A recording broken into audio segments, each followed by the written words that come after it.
Bismillahirrahmanirrahim. Assalamualaikum warahmatullahi wabarakatuh. Perkenalkan, nama saya Himakunita Desika dengan NIM 2213300065. Kelas KPI 4B akan menjelaskan mengenai learning journal terkait mata kuliah penulisan berita dan artikel. Pada tanggal 21 Maret 2024, tepatnya di hari Kamis, kelompok 3 akan menjelaskan materinya mengenai kiat-kiat meliput dan menulis berita hukum, kriminal, politik, dan ekonomi. Pembahasan tentang berita hukum, kriminal, politik, dan ekonomi. Melisa sebagai moderator yang memanggil pemateri pertama untuk menjelaskan teknik penulisan dan peliputan berita hukum. Liputan berita hukum pengadilan merupakan liputan yang ringan.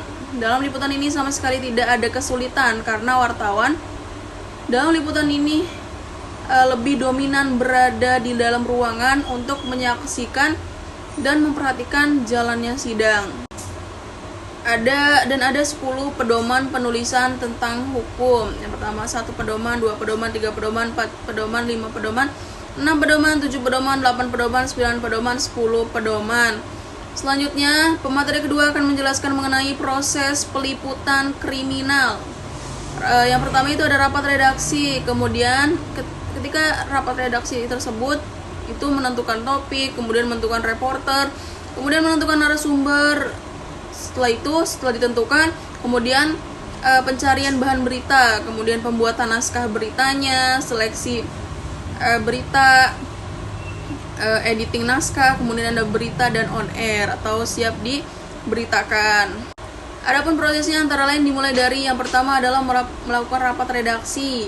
Proses pembuatan berita biasanya dilakukan dari rapat redaksi yang juga merupakan jantung operasional media pemberitaan. Kemudian yang kedua adalah menentukan topik liputan dan menunjuk reporter yang meliput dan rapat redaksi. Disinilah penentuan topik mana yang akan diliput. Topik ditentukan dari berita apa sedang hangat diperbincangkan. Kemudian selanjutnya pemateri ketiga akan menjelaskan mengenai teknik peliputan berita kriminal. Yang pertama adalah persiapan meliput berita hunting ke lapangan. Yang kedua adalah menjalankan teknik wawancara dan keterampilan jurnalistik televisi. Kemudian yang ketiga ada pencarian bahan berita atau peliputan berita di lapangan yang memiliki nilai berita. Kemudian yang keempat ada menggambarkan peristiwa dengan baik dan berimprovisasi. Dan yang terakhir ada menyusun berita sesuai dengan format yang ditentukan. Selanjutnya gaya penulisan berita kriminal. Yang pertama ada judul berita, kemudian ada penekanan aspek komunikatif. Yang ketiga ada menghadirkan rasa ingin tahu pembaca. Yang keempat ada kebijakan pihak terkait. Yang kelima ada isi berita. Selanjutnya pemateri selanjutnya akan menjelaskan mengenai teknik peliputan berita politik. Yang pertama adalah pahami proses jurnalistik. Yang kedua ada riset dan kontak dengan sumber. Yang ketiga ada meliputi kegiatan politik. Kemudian ada wawancara, mengumpulkan fakta, menulis berita, verifikasi informasi, etika jurnalistik, dan yang terakhir adalah edit dan publikasi. Selanjutnya ada teknik menulis berita politik. Pilih topik yang relevan, riset yang mendalam, kemudian gaya penulisan dengan jelas dan objektif, struktur berita yang tepat, kutipan dan pendapat, gunakan bahasa yang tepat, verifikasi fakta. Jadi jangan sampai ini beritanya tidak fakta ya. Gunakan grafik dan ilustrasi, edit dan proofread. Kemudian yang terakhir ada tetap netral dan etis. Jadi tidak berpihak ke pihak manapun. Selanjutnya, teknik peliputan berita ekonomi. Yang pertama ada tahu persoalannya dan tahu garis besar apa berita ekonomi. Jadi harus mengerti ekonomi, mengerti bahasa-bahasa ekonomi. Selanjutnya ada cover both side. Selanjutnya ada narasumber yang relevan. Yang terakhir ada 5W 1H. Dan yang terakhir ada teknik penulisan berita ekonomi. Yang pertama ada harus memahami dasar-dasar ekonomi dan keuangan sebelum Anda dapat. Yang tadi, jadi harus mengetahui bahasa-bahasa ekonomi. Selanjutnya yang kedua ada tulislah berita yang mudah dipahami oleh pembaca atau pendengar.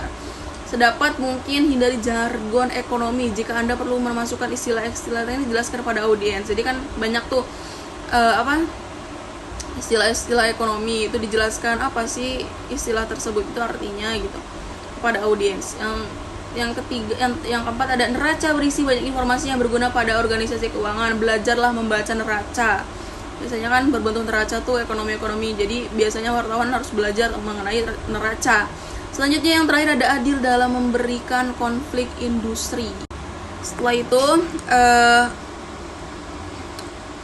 moderator mengizinkan untuk para audiens bertanya. Kemudian setelah bertanya dijawab oleh para pemateri dan ditambahkan oleh Pak Adi. Kemudian setelah itu ditutup kuliah pada hari itu, dan Pak Adi seperti biasa meminta untuk foto bersama untuk dimasukkan ke GCR. Baiklah, cukup sekian dari saya. Wassalamualaikum warahmatullahi wabarakatuh.